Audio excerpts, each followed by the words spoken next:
Здравейте, аз съм Надя Петкова и днес ще ви покажа как да подобрим визата на вече създадената ни веб карта от предходния ни видеоурок "Водопади в Родопите".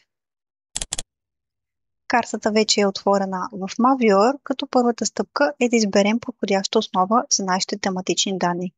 От черния панел вляво избираме бутона "Базова карта", за да разгледаме възможностите. Базовите карти варират от сателитни изображения до топографски карти, като може да изберем тази, която най-добре отговаря на нуждите ни. След като вече сме избрали подходяща базова карта, ще редактираме изкачащите или така наречени поп-ъп прозорци на слоя. Уверяваме се, че той е маркиран и избираме бутона "Изкачащи прозорци" от белият панел. Ще направим корекция на заглавието, като премахнем думата "водопади", идваща от името на самият слой, за да няма ненужни повторения.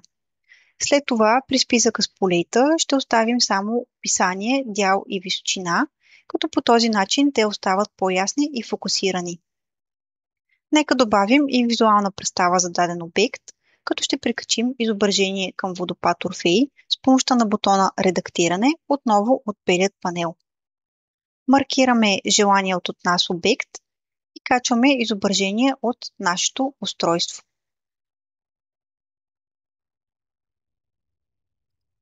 По същия начин може да добавим изображения и към останалите обекти. Така всеки водопад ще има своя собствена снимка, която да се показва при кликване върху него. За допълнителна триизмерност може да включите и настройката за светлосенки от менюто за ефекти. И готово! Само с няколко настройки надградихме направеното до момента, правейки картата много по-информативна и визуално привлекателна.